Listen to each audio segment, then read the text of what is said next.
Assalamualaikum warahmatullahi wabarakatuh. Selamat sore teman-teman dari media cetak maupun online. Hari ini kita rilis tentang hasil KLB dan RP3ID di Riau Pekanbaru. Kita ketahui di luar sana banyak sekali berita-berita yang simpang siur sehingga tidak tepat. Di sini kita akan rilis dihadiri oleh Ketua Bidang Organisasi, nanti beliau yang akan menjelaskan tentang jalannya KLB dan RP3ID Riau. Silakan Pak Taufik. Ya, terima kasih rekan Wiratmoko, Ketua Bidang Humas Pengurus Pusat Ikatan Notaris Indonesia. Pada kesempatan ini kami ingin menjelaskan atau memberitahukan beberapa hal terkait dengan pelaksanaan kongres luar biasa dan rapat pleno pengurus pusat yang diperluas atau pra-kongres yang dilaksanakan tanggal 15, 16, 17 kemarin di Riau, ya. 15, 16, 16. 15, 16, 14 pembekalan ya, 14. Baik, mungkin kami pertama akan membacakan dulu press release-nya, ya, bahwa pada hari Rabu tanggal 15 Juni 2022 Ikatan Notaris Indonesia telah melaksanakan kongres luar biasa yang dilaksanakan di Riau. KLB ini menghasilkan keputusannya ini sesuai berita acara yang dibuat oleh Presidium, ya. Ini yang kita sampaikan sesuai yang ditulis oleh Presidium, bahwa tidak ada pembahasan dan perubahan anggaran dasar dan kode etik notaris. Kemudian Presidium Kongres memberi mandat kepada pengurus pusat Ikatan Notaris Indonesia untuk membentuk tim ad hoc yang akan membuat dan menyempurnakan draft rancangan anggaran dasar, ya, dan anggaran rumah tangga. Ya, di berita acaranya ada kata-kata atau kalimat anggaran rumah tangga, ya, yang terdiri dari unsur pengurus pusat, Dewan Kehormatan Pusat, tim pakar, tim kajian hukum, tim kajian kebijakan publik, pengurus wilayah. Ini yang termuat dalam berita acara yang dibuat oleh Presidium KLB. Pada saat pelaksanaan KLB memang sempat terjadi perdebatan, ya, antar peserta KLB, di mana ada peserta KLB yang mempermasalahkan mengenai pengiriman materi untuk KLB yang dianggap tidak sesuai dengan pasal 21 anggaran rumah tangga, ya, di mana di dalam pasal 21 anggaran rumah tangga tersebut disebut harus dikirim 2 bulan sebelum pelaksanaan kongres luar biasa yang dimaksud, ya.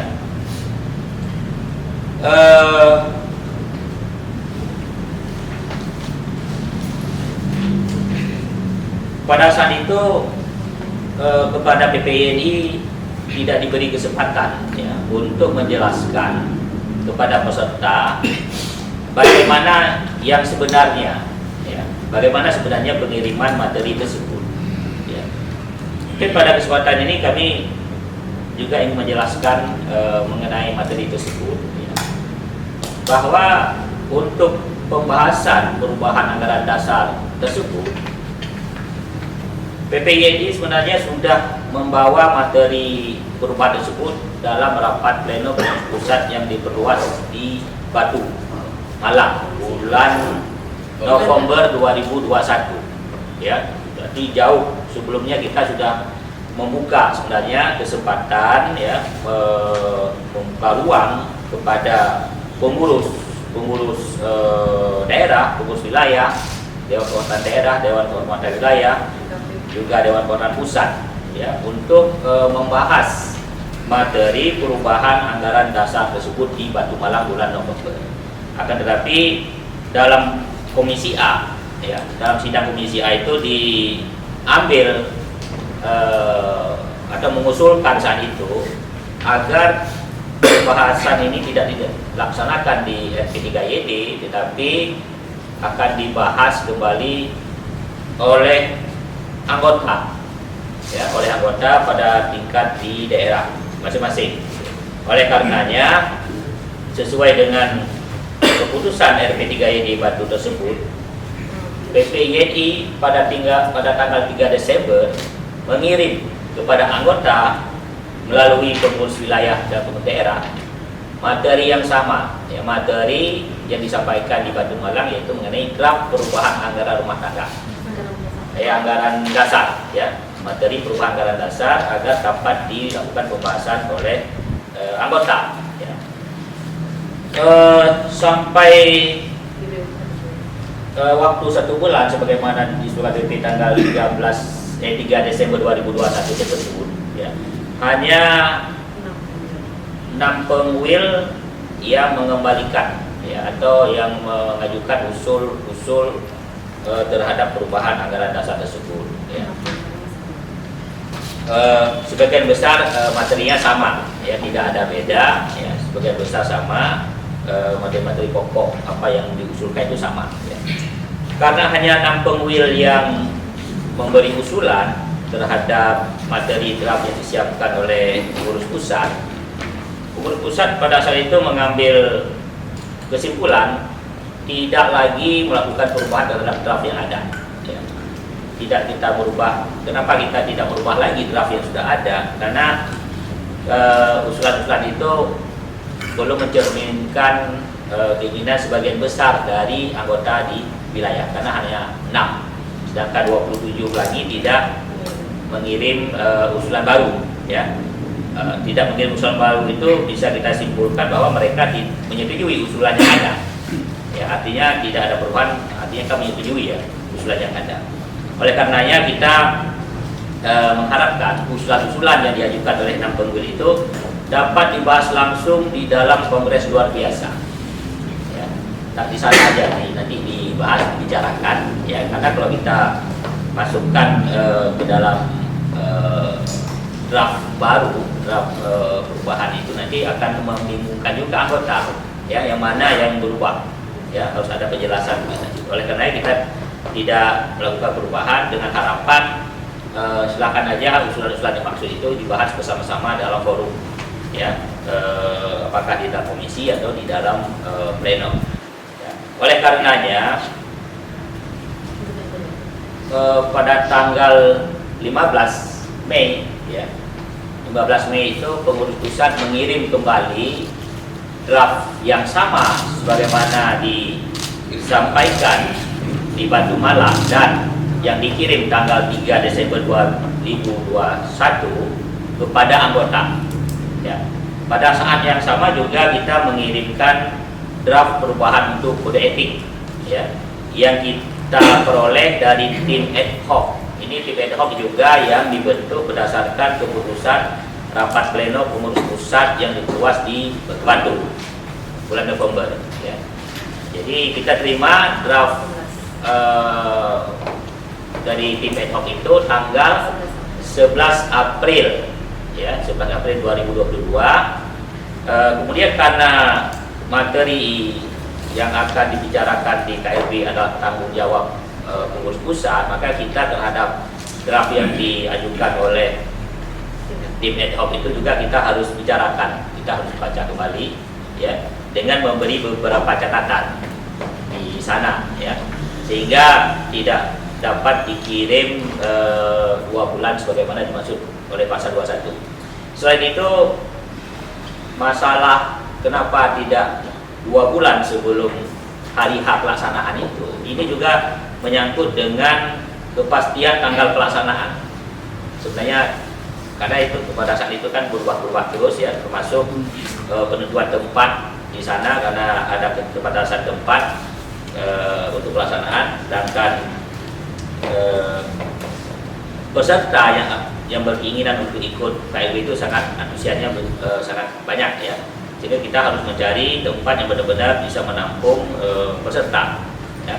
Karena ini juga kita perhatikan sehingga menentukan tempat dan tanggal juga itu belum dipastikan ya.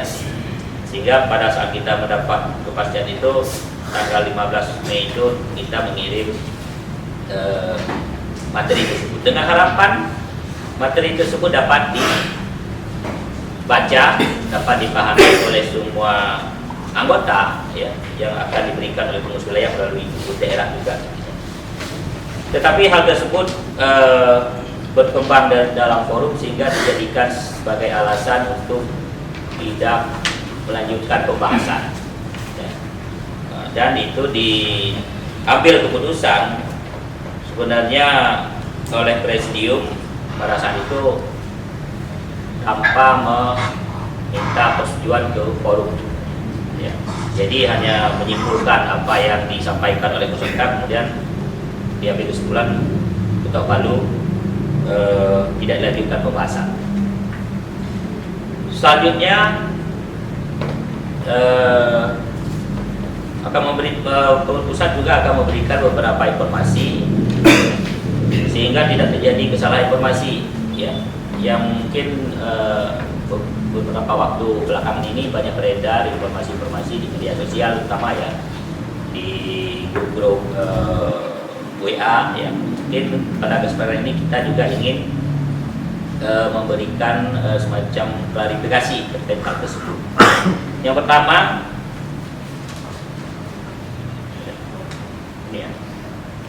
ini tadi sudah disampaikan ya mengenai materi rancangan ya.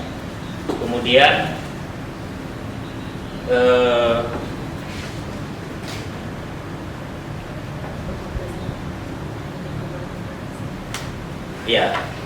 sehingga berdasarkan apa yang kita jelaskan tadi sebenarnya pengurus pusat Ikatan Notaris Indonesia dalam hal ini tidak melanggar ketentuan pasal 21 ya. Karena kita sudah mempunyai itikat baik untuk menyampaikan jauh hari perubahan tersebut di Batu ya, bulan November 2021 ya. Sebenarnya ini tidak bisa dijadikan sebagai alasan mengenai tidak dilanjutkannya pembahasan tersebut ya. Dan dalam anggaran rumah tangga Ikatan Notaris Indonesia juga tidak ditentukan apa akibat hukumnya sebenarnya jika memang tidak disampaikan 2 bulan sebelumnya ya. Kalau kita lihat dari sisi pentingan 2 bulan itu sebenarnya lebih kepada bagaimana materi itu sampai kepada anggota dan anggota membaca dan mempelajari sebelum hari pelaksanaan ya. Dengan ditutupnya kongres luar biasa tadi ya, karena tidak dilanjutkan pembahasan perubahan anggaran dasar dan perubahan kode etik notaris ya, maka tidak ada perubahan anggaran dasar dan kode etik ya di kongres luar biasa ya. Maka kongres yang rencananya nanti akan dilaksanakan di bulan November 2022 akan menggunakan ketentuan sesuai anggaran dasar, anggaran rumah tangga dan kode etik yang ada saat ini. Tidak ada hal yang baru. Selanjutnya terkait mandat KLB agar PPINI membentuk tim ad hoc. PPINI menyatakan akan membentuk secepatnya tim tersebut ya, tim yang akan menyempurnakan rumusan perubahan AD anggaran dasar tadi. Kita akan bentuk secepatnya, yang akan dibahas dalam kongres luar biasa setelah kongres ya. Jadi selanjutnya itu nanti perubahannya itu tidak akan dibicarakan atau diputuskan dalam kongres, tetapi dalam kongres luar biasa setelah kongres ya. Kenapa tidak di dalam kongres? Karena materi yang akan dibahas di dalam kongres harus sudah diajukan di dalam pra-kongres terlebih dahulu. Ini sesuai dengan ketentuan pasal 43 ayat 9 anggaran rumah tangga Ikatan Notaris Indonesia ya. Jadi tidak dapat kita membawa materi perubahan AD dan kode etik ini ke dalam kongres karena memang pada saat prakongres itu tidak ada pembahasan mengenai hal tersebut. Ya. Kenapa tidak ada pembahasan mengenai hal tersebut? Karena tim ad hoc sebagaimana dimaksud oleh kongres luar biasa yang harus dibentuk oleh PP juga belum dibentuk dan belum bekerja. Ya, jadi hasilnya belum ada sehingga tidak ada pembahasan mengenai hal tersebut di prakongres. Selanjutnya dalam RP3YD atau prakongres telah diputuskan mengenai agenda kongres yang direncanakan dilaksanakan pada bulan November 2022. Ya, yaitu sebagaimana keputusan RP3YD atau prakongres yang dibahas di Komisi A dan Komisi B. Komisi A itu sudah membuat rancangan mengenai tema, rancangan acara kongres, ya, tata tertib, tata cara pencalonan dan pemilihan ketua umum dan anggota Dewan Kehormatan Pusat periode 2022-2025. Itu yang materi Komisi A. Di Komisi B itu sudah dibahas rancangan garis besar program kerja perkumpulan periode 2022-2025. Kemudian agenda selanjutnya di Kongres adalah laporan pertanggungjawaban pengurus pusat dan Dewan Kehormatan Pusat. Ya, pernyataan dimisioner dari pengurus pusat dan Dewan Kehormatan Pusat yang setelah jawabannya diterima sesuai ketentuan pasal 19 Anggaran Rumah Tangga. Kemudian pemilihan, penetapan dan pelantikan ketua umum dan Dewan Kehormatan Pusat. Ya, itu mungkin agenda-agenda besar ya, yang garis besarnya di Kongres. PPINI dengan ini menginformasikan juga bahwa terdapat kesalahan dan kekeliruan terkait isi berita acara Kongres luar biasa yang dibuat oleh Presidium. Atas kekeliruan tersebut, PPINI akan meminta Presidium untuk mengklarifikasi hal-hal yang bukan merupakan hasil Kongres atau kekeliruan tersebut terkait hasil Kongres luar biasa yang dituangkan dalam berita acara Kongres luar biasa. Selanjutnya, di dalam berita acara yang dibuat oleh Presidium Kongres juga ada memuat rekomendasi. Ya mungkin karena ini berita acara ini sudah beredar juga ya di medsos, sehingga kami perlu klarifikasi mengenai isinya. Ya. Di sana ada 3 rekomendasi yang disampaikan oleh Presidium. Ya. Kalau kita baca di berita acaranya itu diambil keputusan itu pukul 17.30.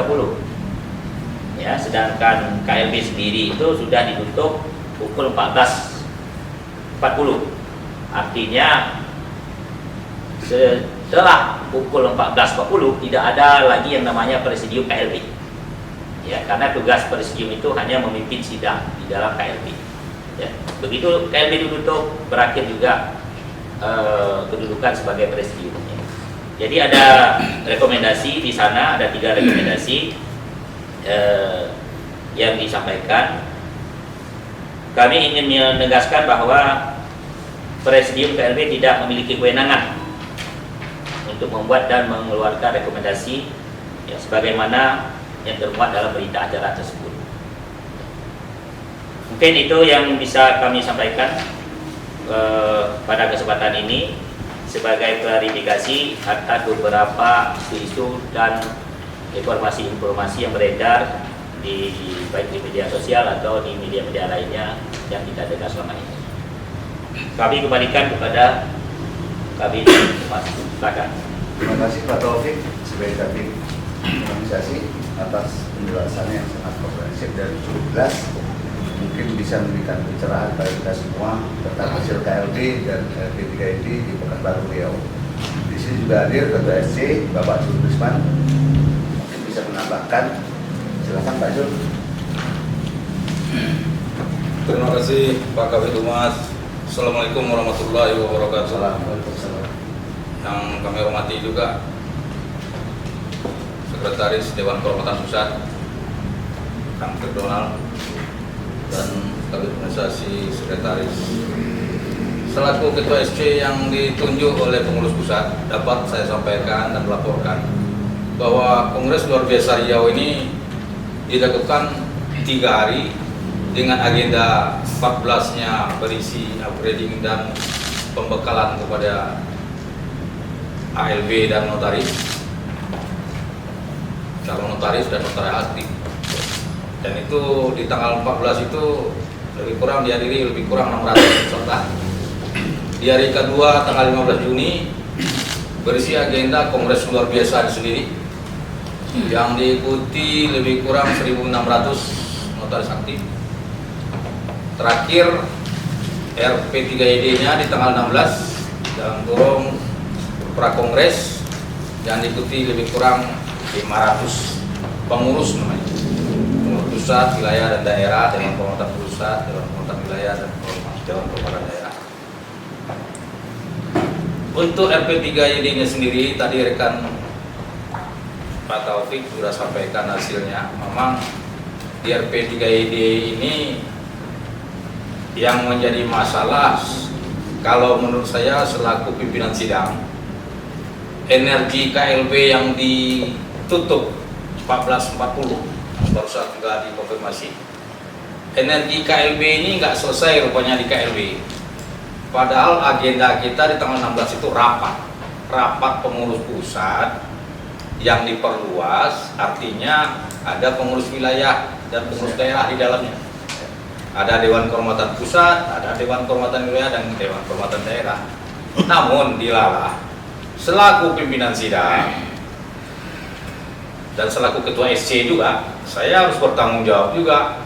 Bagaimanapun KLB Riau ini harus ada arti dan bermakna dan ada hasil. Makanya kita tampunglah semua energi-energi yang tersisa yang terpending di tanggal 15, di tanggal 16 itu. Akhirnya sebenarnya materi rapat ini sebenarnya RP3ID ini menurut standar 6 bulan menuju kongres. Dari beberapa kali kongres kita, kalau sekarang nih kongres yang ke-24 ya, salah saya. Iya kan? Nanti itu 12 kongres yang ke-24. Ke-23 6 bulannya RP3ID prakongres juga. Artinya itu juga rapat pengurus pusat yang diperluas. Namun dilalah tanggal 16 itu ya kita sudah menyelesaikan seluruh agenda dalam rapat dimaksud. Karena ada yang sebenarnya khusus di Komisi A itu tema acara kongres, tatip dan tata cara pencalonan. Inilah yang sedikit banyak sidang Komisi A tidak menghasilkan keputusan sidang komisi. Keputusannya dilempar di pleno. Nah, ini namanya, jadi keputusan di sidang komisi itu 2 agenda sebenarnya yang krusial diputus di pleno kan namanya, di floor. Nah, inilah yang barangkali seperti waktu kongres kapan dan tata cara pemilihannya bagaimana. Nah, inilah barangkali yang kita sudah sepakati dan kita sudah ketok dan disetujui pada rapat RP3ID dimaksud. Hal-hal lain yang menyangkut upgrading KLB dan RP3ID secara pribadi saya sampaikan KLB Riau cukup mampu dan berhasil menyampaikan atau namanya menggandeng atau memang mendampingi kita menuju kongres 6 bulan yang akan datang. Demikian barangkali informasi yang dapat saya sampaikan selaku Ketua SC dan juga pimpinan sidang pada RP3 ini. Demikian, wabillahi taufiq wal hidayah. Assalamualaikum warahmatullahi wabarakatuh. Terima kasih Pak Julkifli sebagai Ketua SC, mungkin lebih memberikan penjelasan pada kita semua bahwa hasil prakongres dari di Pekanbaru dan Riau. Di sini juga hadir Sekretaris TKP Bapak Februari, mungkin bisa sedikit memberikan bicara Pak Sekretaris TKP. Silakan Pak. Baik, terima kasih rekan Wira.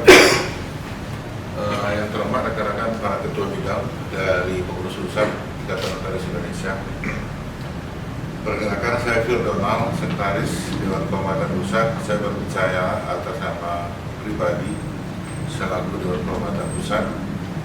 perlu kami jelaskan bahwa penyelenggaraan kegiatan yang ada dilangsungkan di Riau pada tanggal 14, 15, 16 adalah yang pertama, yakni adalah pembekalan dari kegiatan tentang kementerian. Kemudian tanggal 15 kita ada namanya Kongres Luar Biasa. Kongres luar biasa ini bukanlah kongres luar biasa di beberapa perkumpulan lain atau organisasi lain, tapi adalah berkaitan dengan mengubah anggaran, direncanakan mengubah anggaran dasar dan juga mengubah kode etik. Di mana sebelumnya untuk rencana perubahan tersebut harus dibentuk atau disiapkan terlebih dahulu dalam bentuk rancangan, baik rancangan perubahan anggaran dasar maupun rancangan kode etik. Kemudian yang kedua, di tanggal 16 kami mengadakan ada acara namanya Rapat Pleno Pengurus Pusat yang diperluas atau yang kita kenal dengan Prakongres. Prakongres ini hanya membicarakan persiapan untuk kongres, berbeda dengan rapat pleno yang diperluas lainnya. Karena kalau yang P3 ini yang terakhir atau 6 bulan sebelum kongres itu namanya prakongres. Adapun yang dibicarakan itu adalah sebagaimana yang diatur di dalam pasal 43 anggaran rumah tangga ayat 9, antara lain menyusun tema, materi, kemudian juga menyusun tempat, kemudian tanggal pelaksanaan atau jadwal yang akan dibicarakan, yang diputuskan berkaitan dengan pelaksanaan kongres, termasuk juga di dalamnya yaitu tentang berkaitan dengan penetapan bakal calon ketua umum.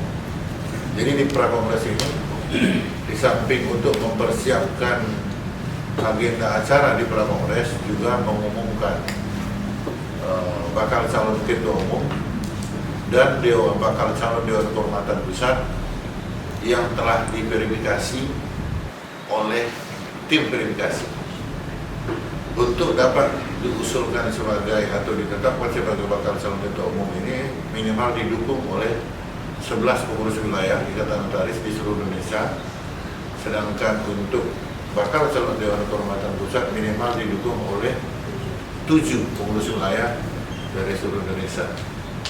Sudah ditetapkan kemarin ini di Pekanbaru 5 bakal calon ketua umum, kemudian 9 dari Dewan Kehormatan Pusat. Dewan Kehormatan Pusat ini nanti akan diambil pada saat kongres berdasarkan 7 suara terbanyak. Kemudian untuk bakal calon ketua umum akan disahkan dulu di kongres nanti sebagai calon ketua umum. Jadi belum ada sekarang calon ketua umum, tapi baru bakal calon ketua umum. Pengesahannya nanti di kongres. Setelah yang para bakal calon ketua umum melengkapi syarat-syarat, kemudian menyatakan kesediaannya, setelah itu disahkan oleh kongres, maka pada saat itu bakal calon ketua umum tadi menjadi calon ketua umum. Itu aturan yang diatur dalam anggaran rumah tangga kami.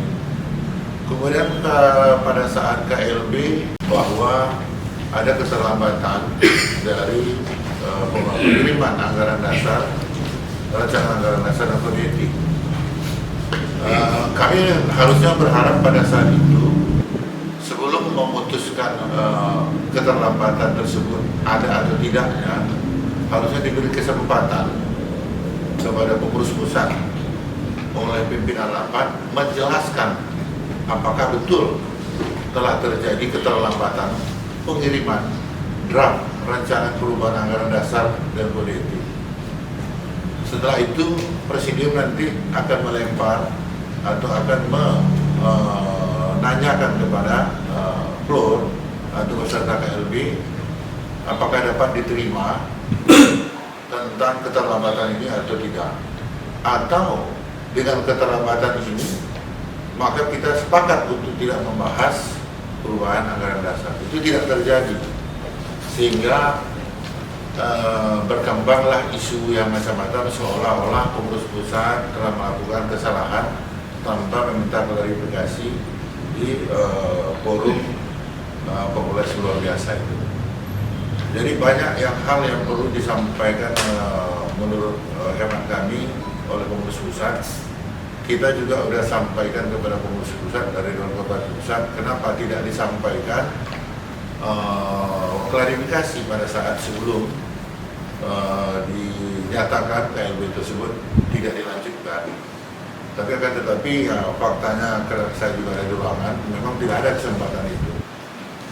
Yang kita jaga di sini adalah bagaimana marwah organisasi kita ini, Ikatan Notaris Indonesia, harus tetap kita jaga, kita junjung tinggi, tidak membuat tuduhan-tuduhan, kemudian tidak juga berpendapat pribadi-pribadi di luar daripada ketentuan anggaran dasar, anggaran rumah tangga, dan peraturan perkumpulan, serta tetap menjaga kode etik di dalam berorganisasi.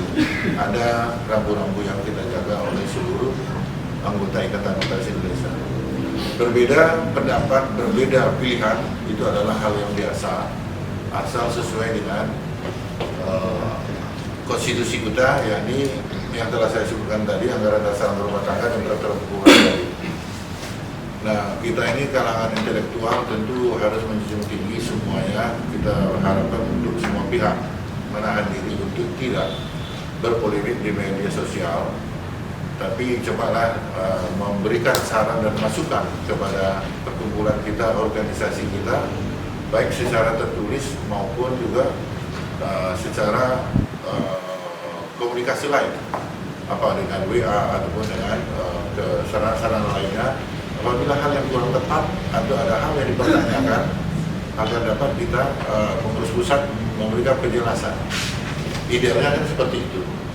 Nah, marwah dari perkumpulan kita, marwah dari jabatan kita, ini yang harus semua pihak menjaganya. Jangan nanti tersebar atau tereksposnya keluar KLB ini seperti seolah-olah ada pertengkaran yang hebat, seolah-olah ada pergantian pengurus di situ, seolah-olah di situ ada yang kurang tepat dalam organisasi. Sebenarnya itu hanya pokok-pokoknya aja yang berkaitan dengan adanya rencana perubahan anggaran dasar. Tapi kami melihatnya sebenarnya kegiatan KLB itu bukanlah tempatnya bersamaan dengan Rakongres. Jadi kalau kami pun setuju saja untuk ditiadakan KLB ini karena kurang tempatnya atau pada saat pelaksanaannya kurang tepat. Tapi karena ini sudah dijadwal, mau tak mau KLB ini harus dilaksanakan. Tapi harusnya kita buat kesepakatan untuk menunda membahas KLB dulu, karena forum yang akan diselenggarakan ini akan fokus kepada forum Prakongres. Prakongres ini adalah mempersiapkan ya segala sesuatunya, seluruhnya dalam bentuk rancangan. Jadi rancangan tema, rancangan materi, rancangan kegiatan-kegiatan yang akan dibahas di dalam Prakongres. Semua itu rancangan-rancangan semua yang dibahas di Prakongres. Lebih fokus sebenarnya kita kepada itu.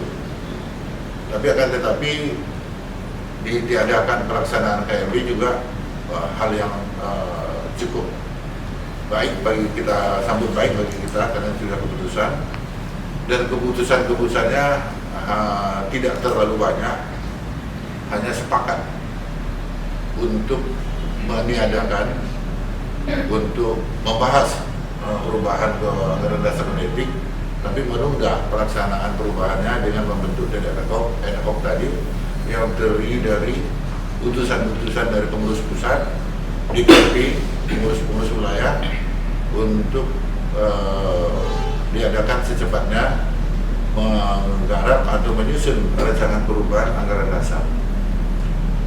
Itu yang lebih tepat menurut kami, tidak dipaksakan, karena kalau dipaksakan pada saat itu mengubah anggaran dasar politik, rasanya waktu tidak cukup.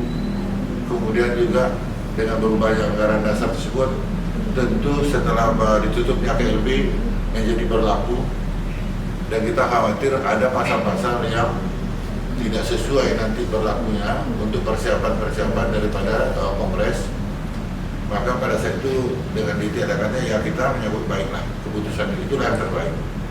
Yang kita himbau ini adalah jangan kita saling menyalahkan seolah-olah penutupan KLB itu adalah merupakan timbulnya dari suatu kesalahan. KLB itu semata-mata kalau kami pandang ditutup itu adalah kurang tepat untuk diselenggarakan di forum yang bersamaan dengan pra-kongres. Itu yang lebih tepat. Apakah ada kesalahan pengiriman itu? Tentu kita belum melihat atau belum mendengar klarifikasi dari pengurus pusat pada saat KLB tersebut. Dan juga kita tidak ada juga aturannya di dalam anggaran dasar, dalam anggaran rumah tangga. Apabila terlambat mengirim rancangan kode etik dan rancangan anggaran dasar, maka KLB ditutup. Tidak juga aturan seperti itu. Yang namanya KLB ini adalah kongres atau rapat anggota. Segala sesuatunya tentu diputuskan oleh mayoritas anggota yang merapat. Maka itulah keputusan.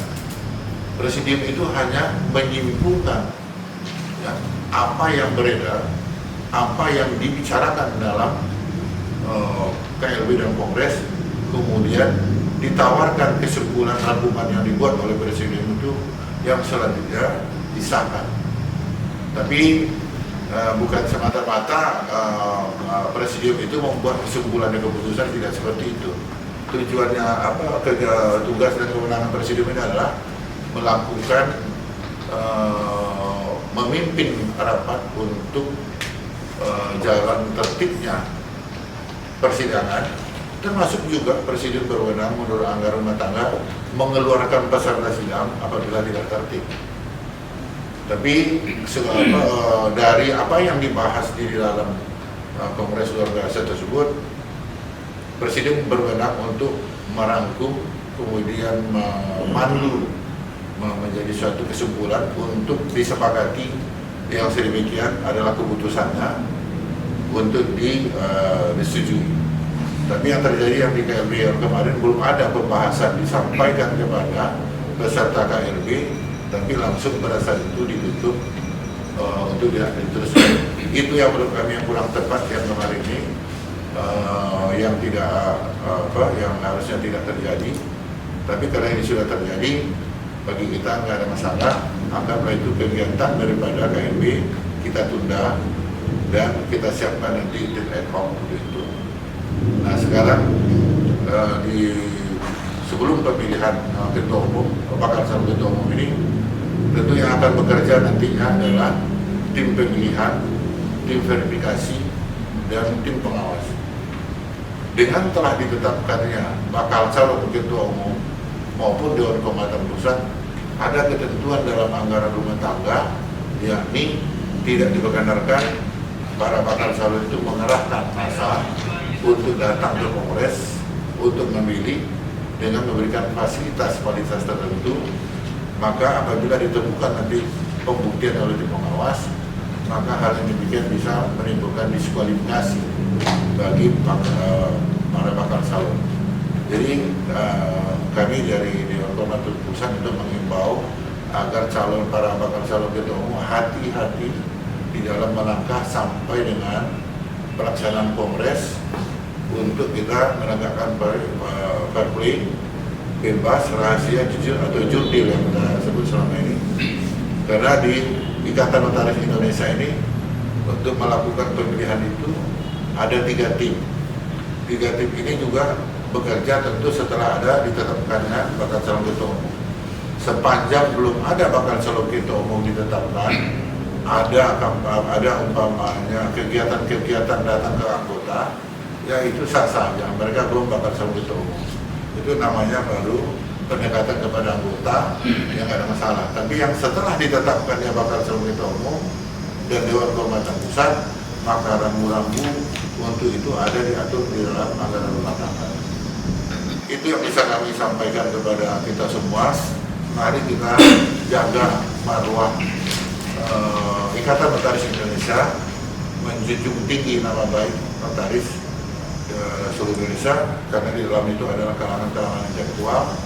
Hal-hal yang kurang berkenan atau kurang tepat kami menyarankan untuk bersurat kepada pengurus pusat, baik secara elektronik maupun secara tersurat. Janganlah kita menyampaikan hal-hal yang tidak pada tempatnya melalui media sosial, ya kan?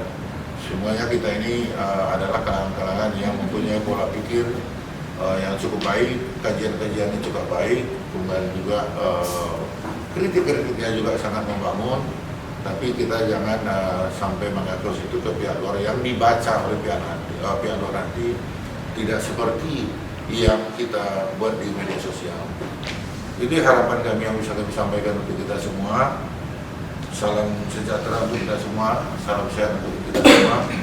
Besar harapan kami pelaksanaan Kongres ke-24 nanti yang diselenggarakan pada bulan November tahun 2022 di wilayah Jawa Barat berjalan lancar, sukses, dan semua kita dapat memilih ketua umum yang amanah yang dikehendaki oleh mayoritas anggota di seluruh Indonesia. Demikian saja. Wassalamualaikum warahmatullahi wabarakatuh. Penjelasannya cukup panjang lebar, semoga bisa memberikan pencerahan pada kita semua. Di sini ada checkbit, Bu Herna, apakah melengkapi atau tambahan? Silakan. Terima kasih Mas Moko. Ya. Assalamualaikum warahmatullahi wabarakatuh. Salam sejahtera bagi kita semua. Hanya tadi mohon izin untuk menambahkan sedikit yang terlewat dari Pak Taufik terkait dengan prosesi pada saat KLB. Ketika Presidium mengambil keputusan tanpa menanyakan terlebih dahulu pada peserta KLB, PPIMI telah menawarkan kepada Presidium untuk menunda sidang selama 15 menit untuk menyusun berita acara terhadap keputusan yang telah diambil oleh Presidium. Namun tawaran tersebut, tawaran yang disampaikan oleh PP waktu itu melalui Pak Aulia atau Fani, tidak dikabulkan oleh pimpinan Presidium. Jadi itu sedikit saja yang saya tambahkan. Terima kasih. Oke, terima kasih. Mungkin sudah cukup jelas ya, dari Ketua RC sudah, dari Kabit Organisasi sudah, dari DKP sudah, dari Sekretaris Bidang pun sudah. Nah, apakah rekan-rekan dari wartawan, dari cetak dan online ada pertanyaan? Silakan. Silakan dari hukum online. Terima kasih Pak Moko. Saya Ferinda dari Hukum Online. Mohon izin Bapak Ibu hendak menanyakan, tadi berarti sempat disinggung sama Pak Taufik ya, kalau misalkan sejauh ini berarti tidak ada perubahan dalam anggaran dasar dan kode etik, kurang lebih seperti itu. Nah, berkenaan dengan itu kalau nggak salah satu substansi yang hendak dirubah itu kan terkait e-voting gitu ya. Nah, jika demikian untuk Kongres Kongres 24 mendatang, untuk sistem pemilihan dari ketua umum itu sendiri, kira-kira sistem yang akan dipergunakan seperti apa? Ini dulu Pak. Ya, baik, terima kasih Mbak Linda dari Hukum Online ya.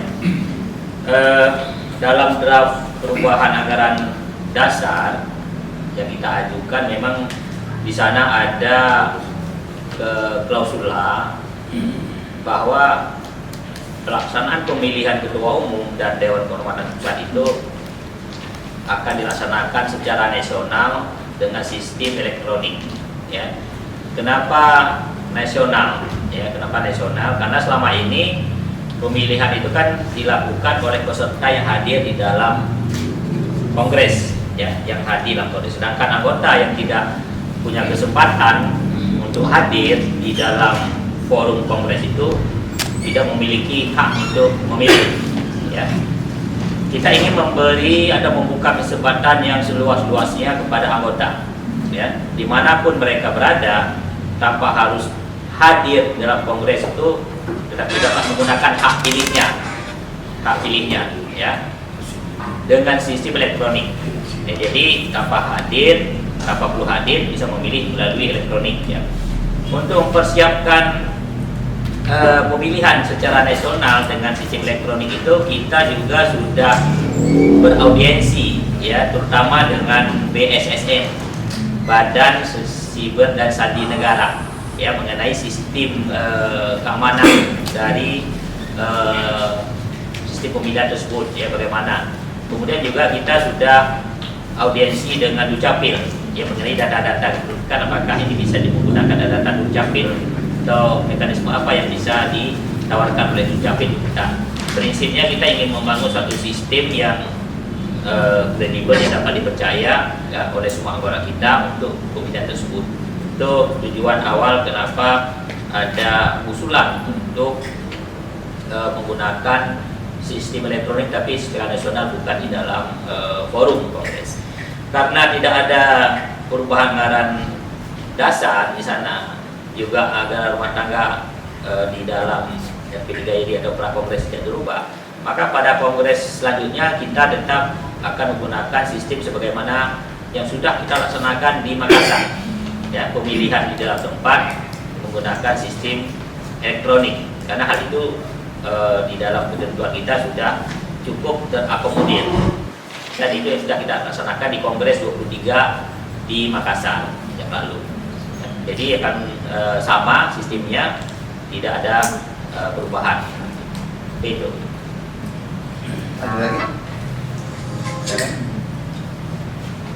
Gini Pak, saya Acil dari kabar notariat tadi. Untuk Pak Kadif Organisasi Pak Taufik, Pak, ini lebih berkembang di grassroots sangat bersayap tentang pasal 21 ini, sehingga pemahaman akan arti dari pasal 21 dan implementasinya pada kongres juga sangat bersayap,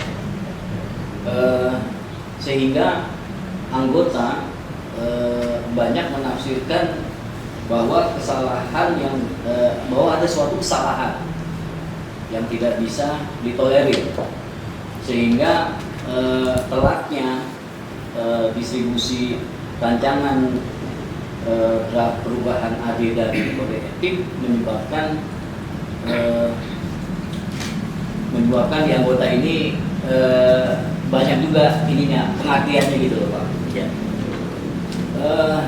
Bahkan dari kalangan akademisi yang berkecimpung di kenotariatan, PP sendiri setelah melihat yang terjadi ini Pak, apakah hanya cukup melakukan klarifikasi pada konferensi pers, atau harus melakukan satu pemberitahuan berkala kepada anggota melalui sistem publikasi yang BP miliki, agar benar-benar anggota paham terhadap sangkaan ya, soal saya tulisan sangkaan terhadap pasal 21 ini. Silakan Pak Taufik. Ya, terima kasih Mas Acil ya. Mengenai pasal 21 ini kembali kami tegaskan, tadi sudah kita sampaikan juga ya, mengenai apa yang dimaksud oleh pasal 21 ini, mengenai kongres luar biasa ya. Ini kalau biar nggak ini kita bacakan aja sekilas ya sebelum kita jelaskan ya. Pasal 21 ayat 1 ya. Kongres luar biasa adalah kongres yang diselenggarakan setiap waktu apabila dianggap perlu dan atau mendesak di luar kongres sebagaimana dimaksud pasal 12 ayat 2. Ya. Antara lain gitu ya. Antara lain ini agendanya ya. Merubah anggaran dasar dan kode etik notaris yang rancangan perubahannya dipersiapkan oleh pengurus pusat dan harus sudah dikirim kepada anggota sekurang-kurangnya 2 bulan sebelum dilangsungkannya kongres luar biasa. Artinya materi yang akan dibahas itu dipersiapkan oleh pengurus pusat 2 bulan sebelumnya. Jadi distribusikan Pak. Iya. Tujuannya apa? Tujuannya agar peserta kongres yang merupakan anggota tadi ya sudah membaca, mempelajari dan mungkin sudah menyiapkan usulan-usulan mereka ya di dalam forum KLB tersebut. Jadi tidak pada saat hadir diserahkan ya, pada saat hadir di sana kemudian baru materinya diserahkan. Makanya agar rumah tangga itu memberi waktu ya kepada pengurus pusat untuk mempersiapkan 2 bulan sebelumnya itu dikirim ya. Untuk hal ini sebenarnya pengurus pusat sudah mengirim jauh hari, bahkan membuka ruang yang sangat lebar di rapat pleno pengurus pusat yang diperluas di Batu bulan November ya. Nah itu yang tadi kita jelaskan ya. kita bisa saja tidak membuka di Batu Malang, bisa, karena nggak ada ketentuan kan, harus di sana. Tapi kita sengaja membawa materi perubahan anggaran dasar itu di Batu Malang. Kenapa? Untuk dibahas oleh anggota, oleh utusan pengurus daerah, utusan pengurus wilayah, ya, yang merupakan representasi dari anggota-anggota di daerah. Ya, kita sengaja membawa, saya akan dibahas, tetapi kesimpulan dari Komisi A saat itu kan tidak dibahas di forum tersebut, tetapi akan dibahas langsung di tingkat anggota. Kita oke, tidak ada masalah, karena tujuannya memang agar itu tersampaikan ke anggota dan diketahui oleh anggota draftnya. Ya. Jadi tidak ada hal-hal yang ingin disembunyikan, misalnya atau ada agenda-agenda khusus tertentu gitu ya. Oleh karenanya, setelah rapat pleno pengurus pusat di Batu ya bulan November, pada bulan Desember kita langsung mengirim draft yang sama ke anggota melalui pengurus wilayah dan pengurus daerah. Mohon maaf Pak, Pak Kabit, itu ada bukti-bukti ininya nggak, pengiriman? Maksudnya pada tanggal sekian? Ada. Jadi secara untuk klarifikasi saya rasa itu perlu ditampilkan gitu Pak. Juga anggota yang merasa tak kebagian, ada apa atau menyalahi pasal 21, bukti-bukti itu sudah terjawab dan terpatahkan gitu Pak. Ya, kita ingin mengklarifikasi bunyi di berita acara itu kan kalimatnya tidak pernah disampaikan. Betul. Ya kan gitu ya? Itu maksudnya. Tidak pernah disampaikan. Kita sudah menyampaikan materi yang sama 2 kali. Bulan Desember 2021 dan Mei 2022. Ya, jadi bukan tidak pernah disampaikan. Disampaikan 2 kali. Alurnya dari mana sih Pak? Dari PP Penwil atau langsung? Ya, kita mekanisme kita memang kita sudah membuat struktur organisasi, kita hormati ya struktur organisasi itu, bahwa yang berhubungan langsung dengan anggota kan itu pengurus daerah, ya. Pengurus wilayah merupakan koordinator untuk pengda-pengda selaku perpanjangan tangan dari pengurus pusat, ya. Jadi pada saat pengurus pusat ingin menyampaikan sesuatu kepada anggota, itu tidak langsung kepada anggota, tetapi tetap melalui pengurus wilayah. Ya, pengurus wilayah nanti yang akan menyampaikan kepada pengurus daerah yang akan mendistribusikan kepada anggota.